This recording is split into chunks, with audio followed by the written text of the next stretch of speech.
Hey everyone, I figured today I would show you a quick video on how I got all this brick. Well, not how I collected the clay, but how I took that clay and converted it to brick.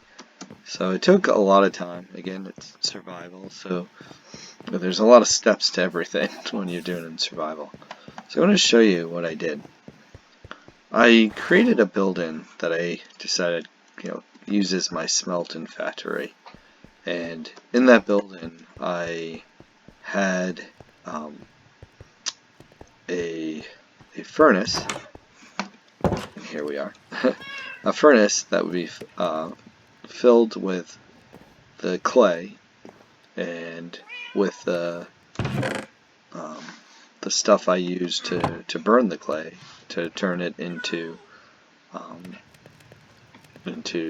bricks that I then put together into the cubes of brick. And you can see I started it, it's just one furnace, and if I go upstairs you can see where I load up stuff. It's all in here. What I'm doing now with this is I'm actually burning kelp to make more fuel. So what I learned was I needed a lot more furnaces than this, and even these individual ones that I manually loaded at first, to get all the brick I needed. So what I did is I turned this into my little shop to make fuel. So I could take these dried kelp and turn them into a dried kelp block. So what I did is then I made another building next door. And in this building, I decided I would burn all the clay I needed to create the bricks.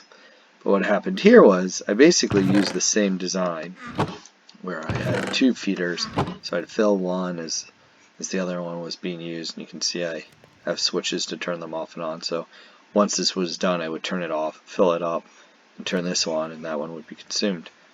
But again, I realized just two wasn't enough. So I was using these to make some of the cobblestone brick. I don't even know what you call these, to be honest. The stone bricks. So I used it to do the stone bricks. And then I said, okay, so I need even a better method of doing it to get the number of bricks we're talking about, the red brick. So what I did is I created this building, and I haven't totally completed it, but the actual tool is done. And what I did is I took, well, you can see I don't know how many ovens, and on top I put in all these different loaders, and that's for the clay. And you'll see over here I have a little trolley that goes back and forth to feed it. So the one that you just saw was actually for the fuel, so I would put in the fuel in back here, and it goes back and forth. It looks like over here, interesting, somehow this one got stopped. I'm guessing it's from that nasty skeleton that's over there. But you can see, so it works, it goes back and forth, and it keeps feeding the clay and the dry kelp and back. So normally I'd fight this guy, clear out my little building. I'm not going to bother right now. So what I was doing though, before that, I said I was using this building, this was the one with the single, to dry kelp and create fuel for myself. And so what I did there is I started creating a little farm over here for all the kelp. So you can see I have quite a bit that I'll just go through and I'll cut down and I'll collect it, and it's quite a bit. What I did is the first time I did it, I made my farm not too deep, and that was a mistake. So then I made it a little bit deeper so I'd be a little more productive. But then you can see over here I went deeper still, because I realized I think they can go 49 deep or something like that. So I go all the way down here now, and I started growing more. And that's how I get all the kelp I need to create the fuel. So when I collect this kelp, I'll just do it real quick. What I do is I burn it back into that first building, and I'll load load this here. I'll load this oven up here to get me some dried kelp. So it takes a little while. You can see it's going now. And if I wanted to turn it off, I would just flip the switch. So usually I'll turn it off so I can see that it's completely filled, and then I'd turn it on. But I'm just showing you, so I'll do that. So that's kind of where I am with that. And another thing I did is I also use bamboo. So if I don't feel like swimming, I'll cut down this bamboo. But I also came up with, so I do know how to do a little redstone stuff. I'm not great at it, but I do use it sometimes. So I have all this bamboo sticking in front of these pistons. So once it gets to a certain height, I can come over here, flip the switch, and it cuts it.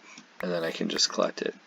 And I know there's ways you can, like, I could put this up a level and then below have water and have it flowing so I can collect at the end.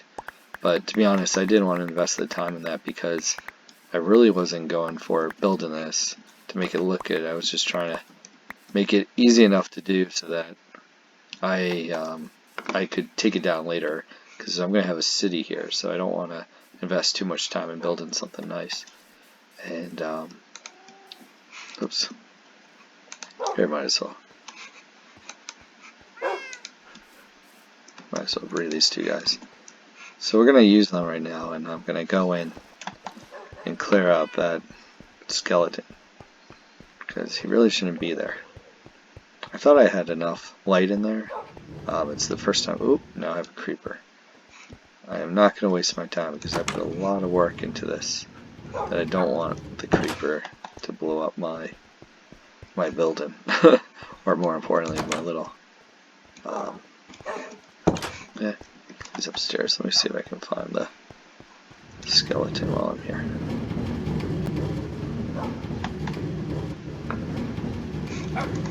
So clearly I need to put some more torches down. So the more light you have, you're able to get keep the bad guys out. Oh, I'm not seeing the skeleton now. That's interesting.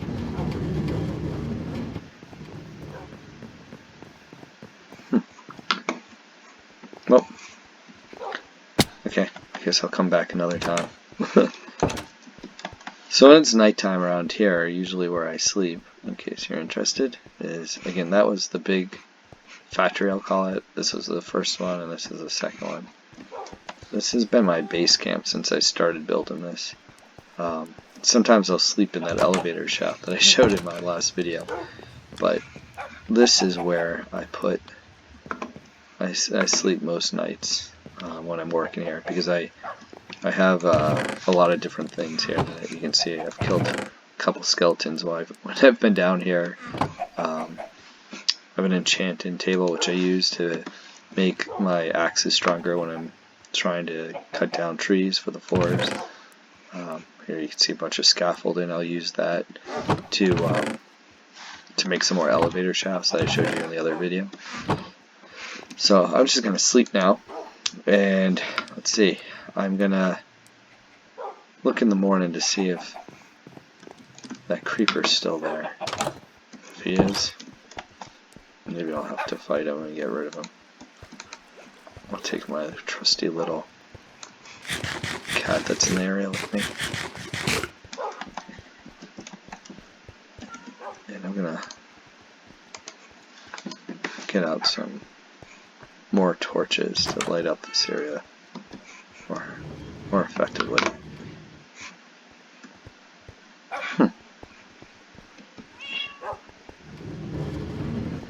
I guess I should know that it's kind of dark when you have all the mushrooms growing. So I don't see anybody, so that's a little bit weird. This doesn't look great in terms of how I'm lighting it. I can make chandeliers or do something like that. This is kind of not so much to look good, but to be effective. So I guess the creeper and everything left.